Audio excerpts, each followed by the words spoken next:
Saya bekerja di DPR. Apa itu, Pak? Di bawah pohon rindang. Bagaimana tadinya kerja keras bisa jadi kerja cerdas. Tadinya kita nyari uang, bagaimana uang biar nyari kita. Yes. 1000 kali motivasi dari si A, si B sampai I, percuma kalau orangnya diem di tempat tanpa ada suatu usaha. Yes. Karena orang sukses itu bukan karena suatu pendidikan yang tinggi, tapi karena banyaknya suatu jaringan. Ya, daging mentah bukan yang seon loh ya. Bukan yang seon loh ya. Ternyata Ya. daging mentah bukan yang Itu seon. minimal 1 kilo ya. Sebetulnya saya nggak cari untung, saya nggak cari cuan juga tidak. Tapi cari Lebihan doang. nggak cari untung, nggak cari cuan, cari lebihan ya, Cuma Pak? nyari lebihan doang. Sosis bos, ini sosis, monggo buat lauk sosis.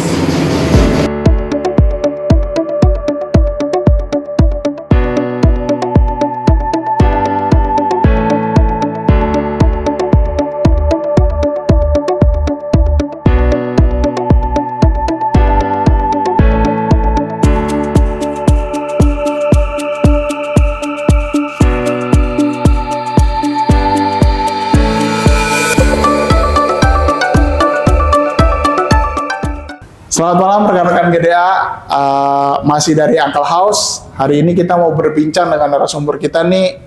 Nih teman baik saya nih, tetangga saya yang luar biasa deh, banyak pelajaran-pelajaran hidup dari beliau. Nama panggilannya Bapak Joni, nama aslinya saya nggak tahu siapa. Beliau, pekerjaannya, saya juga nggak tahu apa nih mau tanya nih. Dan yang kedua, beliau ini cukup aktif bekerja di rumah. Jarang kemana-mana, tapi duitnya banyak. Nah, kita mau tanya nih, kesehariannya dia ngapain, atau ada hal-hal apa yang bisa kita pelajari dari dia sampai saya ini jadi pengen nyontoh gitu ke dia tuh gimana. Oke, selamat malam Pak Joni. Malam. Sehat? Alhamdulillah. Kok tegang nih? Kalau nggak tegang nggak enak. Kalau nggak tegang nggak enak. Iya Pak, pertanyaan saya nomor 1. Di rumah aja kok bisa cukup ya, kalau kaya mungkin beda-beda, tapi cukup gitu, tenang, anak sekolah di tempat yang bagus. Gimana caranya tuh Pak? Ya, kita harus cukup-cukupin. Karena Cukup-cukupin. semua itu dasarnya kan cukup. Siap. Kan gitu. Banyak belum tentu cukup. Siap. Sedikit kalau kita merasa bersyukur pasti cukup. Oke.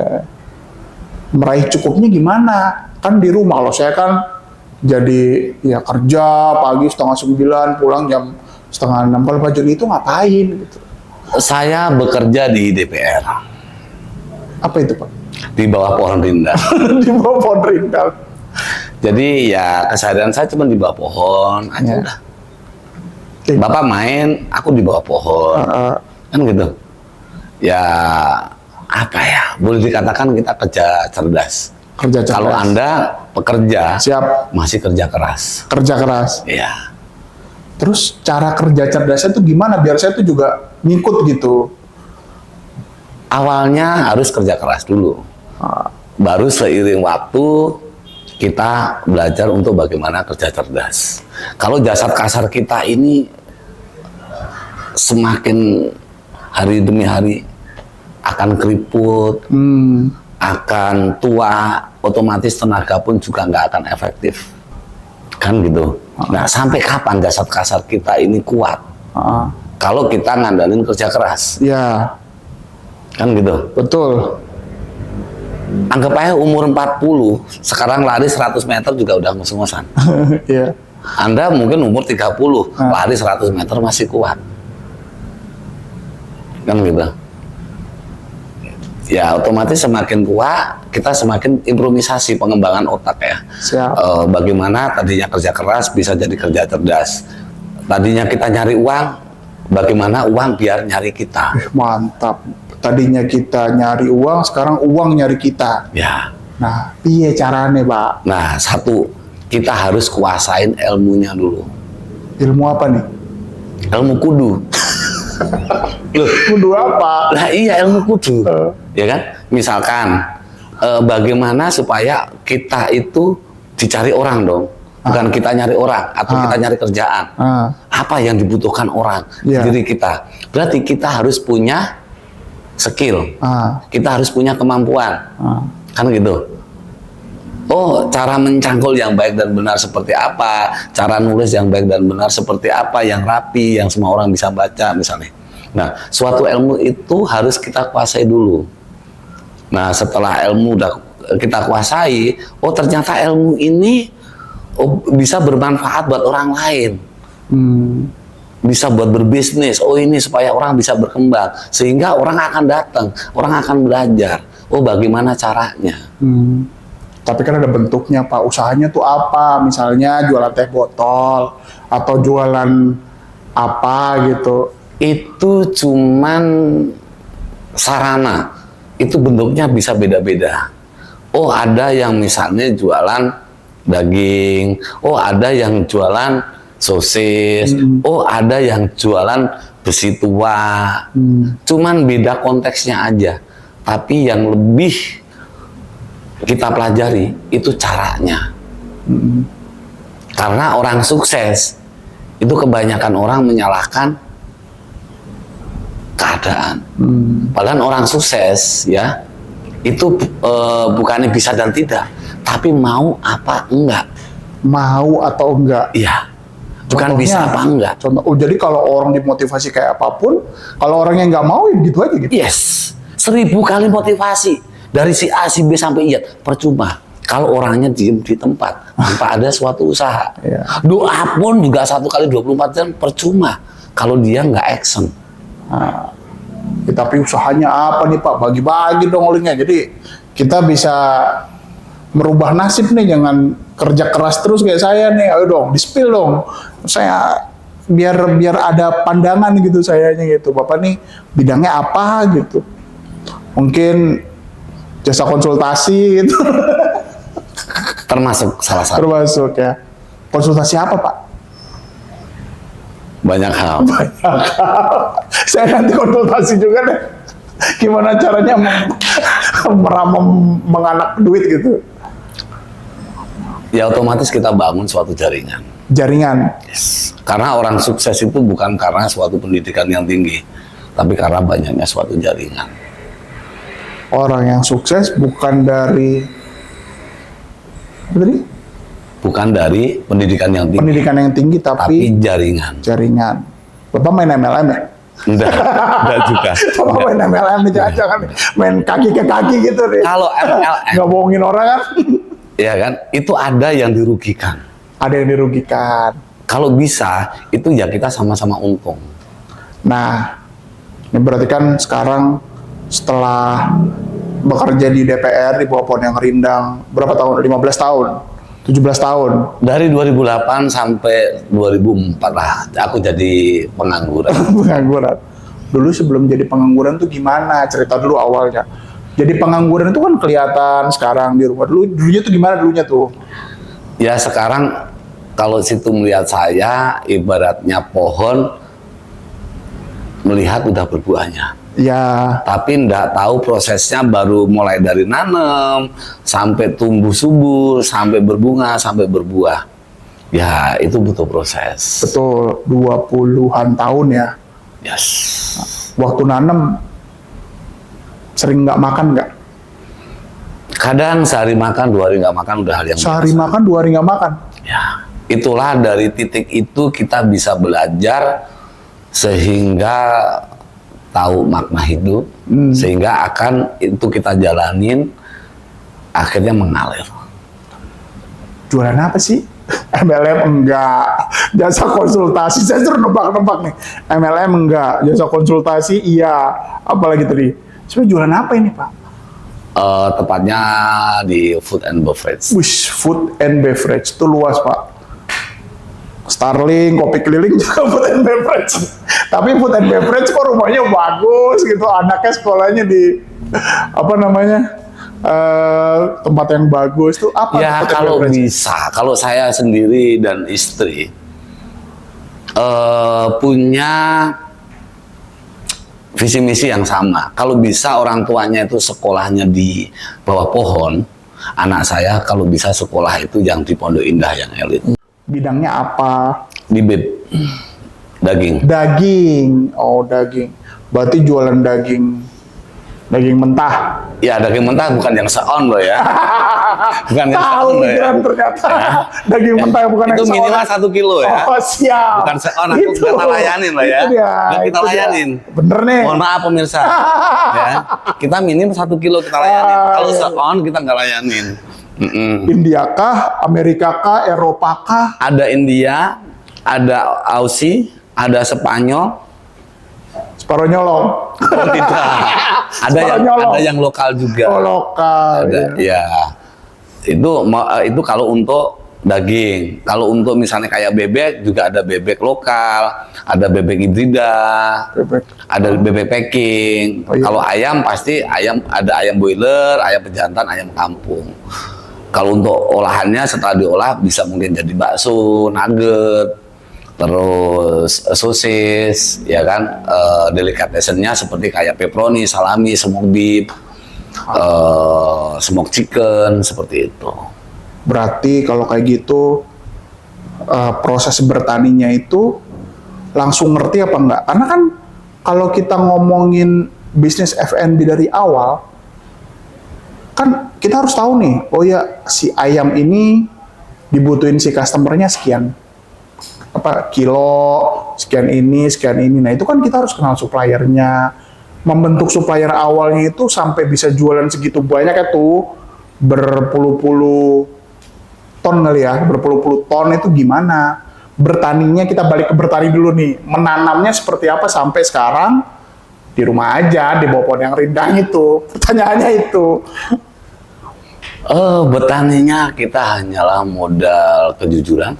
Jujur, Oke, awal kita pasti kerja keras, baru kita kerja cerdas. kerja keras, kerja cerdas. Nah, pada saat proses bertani, awalnya tuh udah langsung banyak atau sedikit dulu atau Pasti dari sedikit. dari sedikit? Dulu awalnya berapa Pak yang pertama kali itu awal?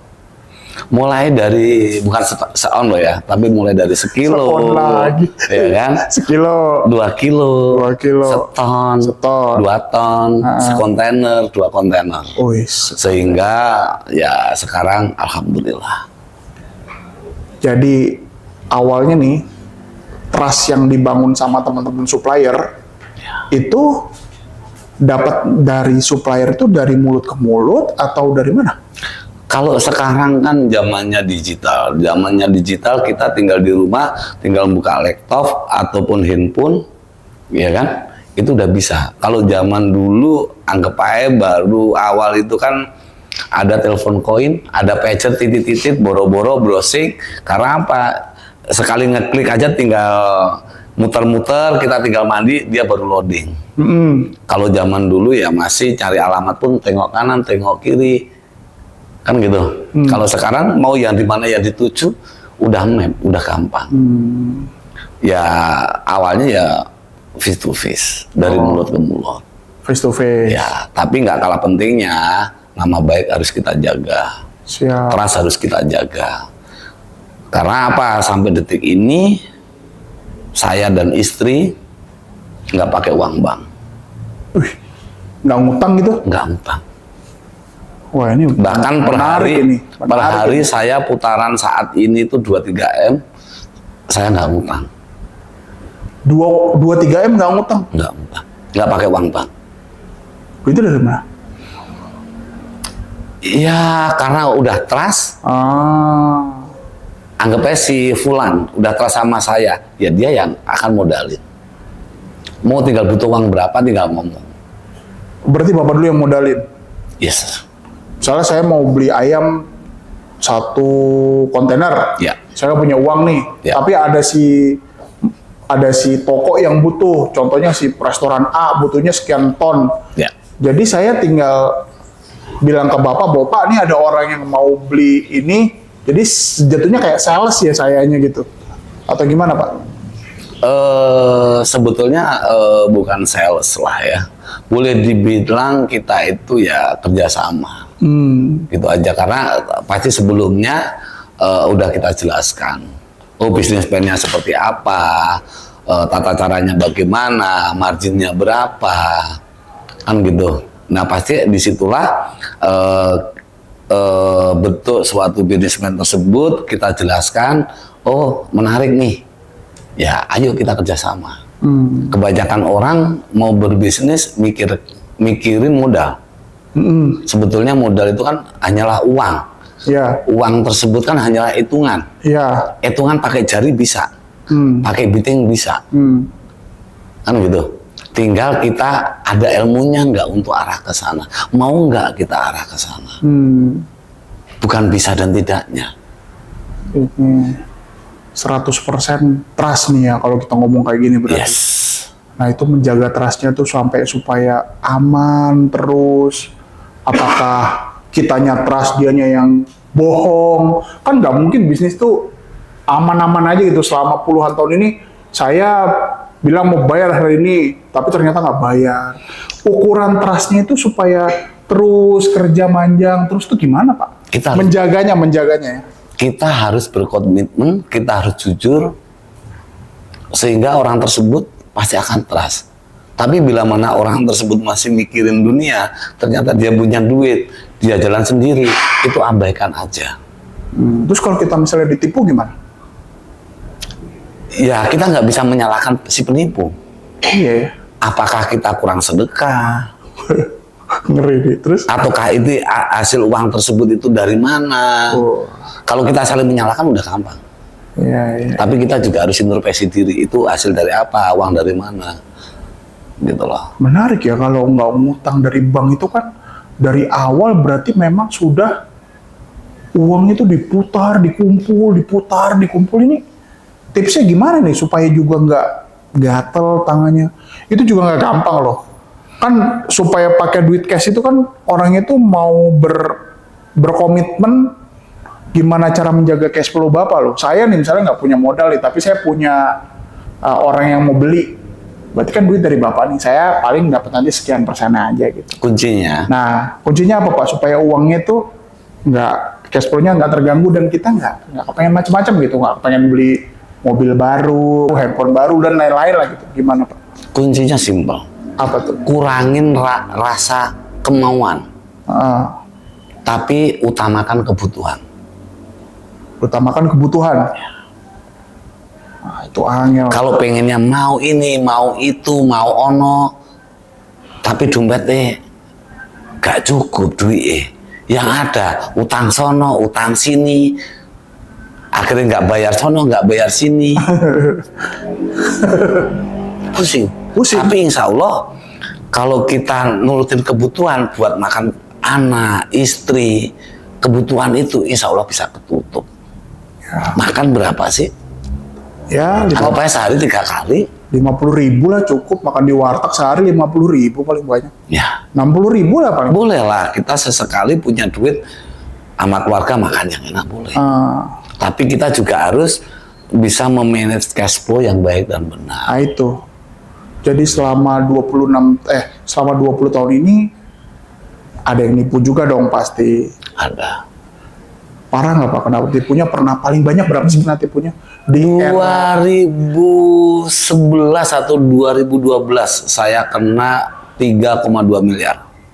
Temen saya sendiri. ember ya, banyak gitu. Benar.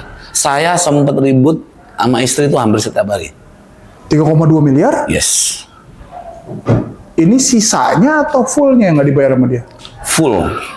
Full 3,2 miliar nggak dibayar? Ceritanya gimana?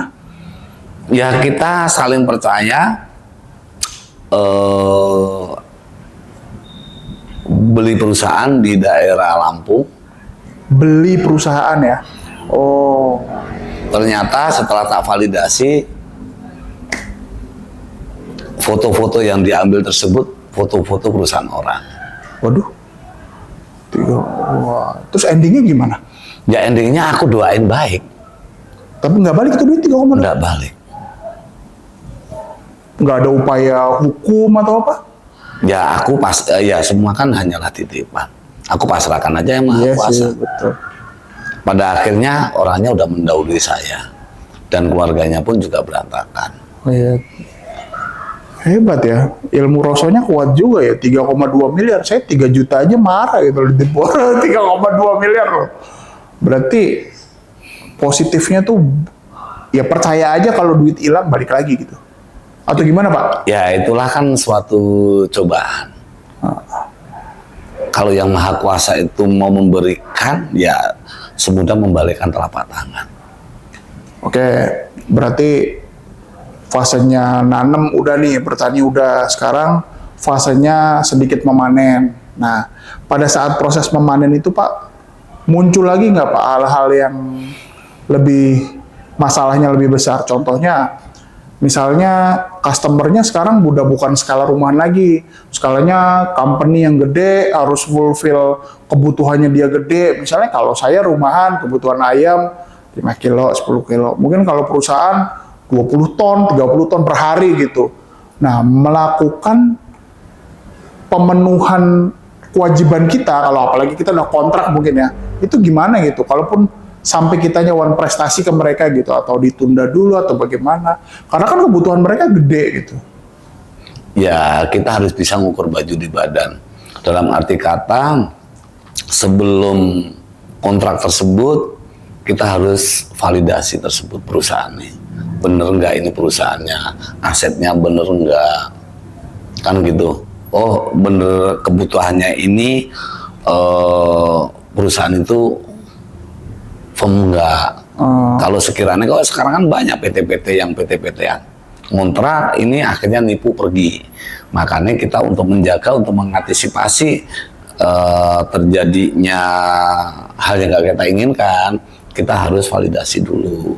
Nah baru, oh bicaranya tentang kontrak nih, kuantitinya berapa, kita kembali lagi ke diri kita. Mampu nggak finansial kita? Mampu nggak untuk mensupport produknya? Kan gitu. Nah, produk tersebut juga jangan lupa harus disertakan legalitas, baik seperti kayak halal dan lain-lainnya, izin edarnya, kan gitu. Jangan sampai di kemudian hari harga kita lebih murah, tapi dihajar dengan kompetitor dengan legalitas. Harga lebih murah dihajar kompetitor dengan legalitas. Ya, seperti itu. Jadi jangan langsung tergiur produk itu murah. Harus kita cek dulu barangnya bener apa enggak, bagus apa enggak, kan gitu. Oke. Nah sekarang permasalahan bagi orang-orang yang kaum perintis atau hal yang perusahaan besar ya, piutang outstanding terbesar di orang, dengan caranya gimana cara ngambilnya kalau itu tuh angel gitu. Misalnya piutang terbesarnya 2 miliar, 1 miliar, 3 miliar. Kalau tadi kan ketipu, kalau ketipu udahlah, beda lah. Kalau ini kan piutang. Piutang yang pernah dihandle sama Pak Joni ini berapa paling banyak dari si usaha ini? Uang sama orang gitu, duit sama orang masih sama mereka, tapi mereka janji mau bayar, tapi nggak bayar-bayar, tarsok gitu. Biasanya kalau kami itu ya pasti di atas miliar. Pasti di atas miliar. Ya, tapi kita awal ngomong negosiasi baik-baik kekeluargaan, lalu kita bikin agreement, pernyataan sanggup bayarnya kapan. Tapi bila mana kondisi itu dia melanggar, biasanya kami sita aset. Misalnya si Fulan nih janji kekeluargaan udah, tapi kok nggak bayar, ya otomatis sekarang asetnya apa untuk jaminan. Lalu aku bikin tanda terima, MOU-nya ada, jelas, dia tanda tangan, baru barang aku sita. Kenapa dari awal aku katakan perusahaan tersebut harus kita benar-benar validasi. Asetnya ada, ini ada. Nah kan kita bisa mengukur dari situ. Taunya itu perusahaan valid apa enggak gimana ya? Apa tanya ke teman atau ke siapa atau feeling aja? Enggak semua loh, kayak saya punya perusahaan baru misalnya. Ya. Berarti kan ini itu gampang. Pemain lama, pemain baru nih, gimana cara melakukan ngekernya itu gimana ya? Anggap aja sekarang kita kasih daging 1 kilo cash, 2 kilo cash, Mancing. seminggu cash, 2 minggu cash, baru kasih TOP, seminggu, 2 minggu, hingga sebulan. Oh berjalan dengan lancar. Jadi nggak langsung kita kasih TOP. Berarti Nah dari situ aja nanti kita berbisnis itu berkomitmen enggak kan gitu. Oh kalau enggak berarti ada one prestasi lah di situ. Ya kita harus hati-hati, jangan terlalu dijor. Gitu. Balik lagi ke daging. Daging yang paling banyak disuplai sama Pak Joni itu apa? Dari Western, dari India kah, dari Aussie kah? Terus sebenarnya beda-beda nggak sih nih? Dari yang lokal buat apa, yang Aussie buat apa? Peruntukannya gitu loh. Yang namanya daging kan ada bagian-bagiannya. Tenderloin. Ya kayak siloin, tenderloin, kayak paha depan, paha belakang, atau disebut knuckle atau blades. Terus ada yang prosot, boleh dikatakan anggap aja 50% itu dagingnya, 50% lemaknya. Oh larinya kemana bagiannya itu ada. Misalnya kayak Eureka, Hotel Restoran Cafe, pasti pakai iga, buntut, lidah, siloin, tenderloin buat steak. Sebagian lainnya misalnya kayak paha depan, paha belakang, itu biasanya larinya ke industri. Seperti kayak pabrik bakso, pabrik sosis, seperti itu. Jualan daging skala besar, jualan food and beverage skala besar. Nah, apakah yang sudah dicapai dan diraih sampai dengan hari ini tuh, apakah buka kelas tertentu sampai orang yang kayak saya nih bisa belajar dengan Pak Joni gitu, atau ngobrol-ngobrol aja, atau membentuk kader-kader muda yang bisa membuat apa ya, membagikan ilmu sih sebenarnya, atau gimana nih Pak? Ada dua konteks. Dua kontes. Konteksnya kalau pribadi, pintu terbuka luas, free, gratis. Gratis. Tapi kalau bentuknya Bapak datang ke saya bawa bendera, dalam arti perusahaan, berarti Bapak berbisnis dong. Oh. Aku profesional, kita juga bisnis. Iya. Cuan ya, cari cuan ya. Sebetulnya saya nggak cari untung, saya nggak cari cuan juga tidak. Tapi cari? Lebihan doang.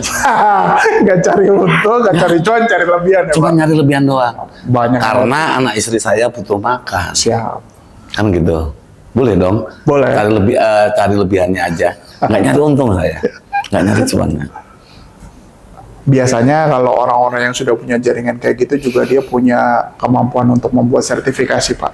Bantu teman-teman buat sertifikasi. Apakah Bapak punya hal-hal yang berkaitan dengan sertifikasi, mungkin halal atau pengolahan dalam skala besar atau gimana nih? Insya Allah kalau untuk mau berbisnis, mulai dari bikin PT sampai formula, misalnya bikin sosis, bikin nugget, sebelum jauh ke sana, terutama legal dong, seperti kayak halal, izin edarnya, BPOM-nya, NKV-nya, HACCP, GMP, insya Allah kami punya tim. Wah, mantap. Jadi dari hulu sampai hilir, kalau bagaimana ini setelah jadi produk, pemasarannya kemana, kami nasional. Baik Jakarta, luar kota, luar pulau, kami nasional. Luar dunia nggak? Luar dunia ini lagi saya pelajarin dulu. Lagi saya pelajarin. Iya. Itu. Ya hampir rata-rata lah. Insya Allah perusahaan Bapak nanya saya dan istri, tahu saya. Mantap. Tahu istri. Nah itu ya guys ya, ini pasti akan saya bahas di topik yang lain nih. Beliau ternyata nggak jualan daging doang, ternyata dia jualan ilmu juga, bikin legalitas, bikin semuanya. Jadi coba teman-teman yang punya kenal nih, kenal yang Bapak yang satu ini, komen-komen nih di bawah nih.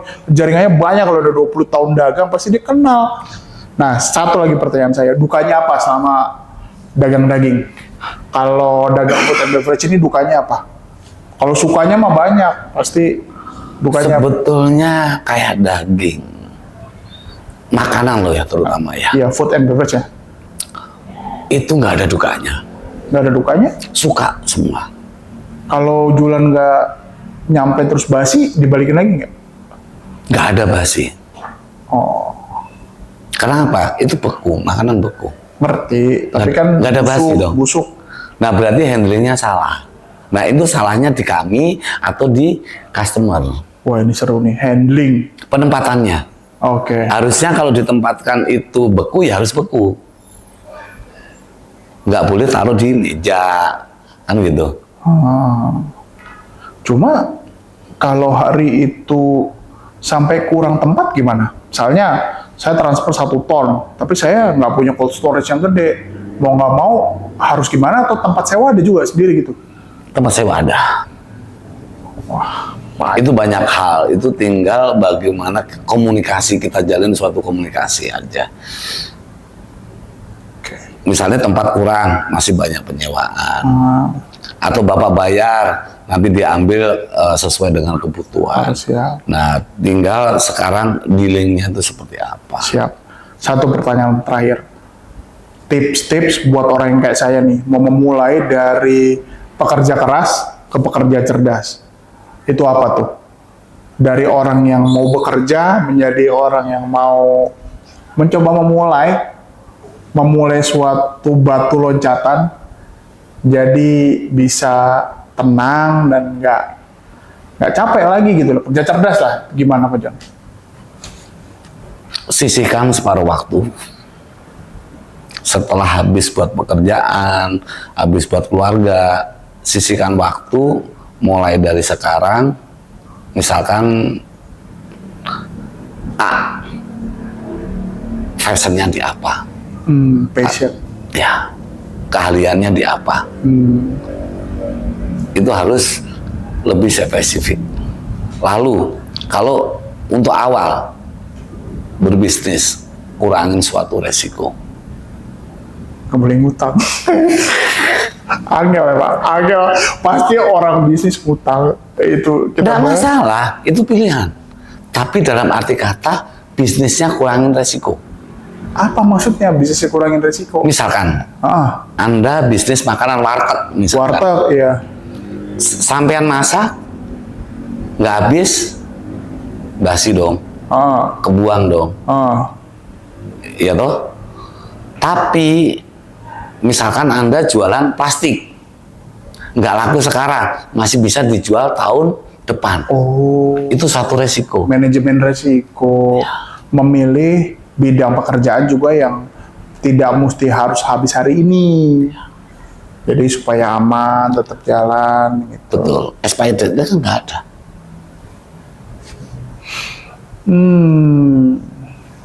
Jadi pebisnis udah, jadi konsultan udah.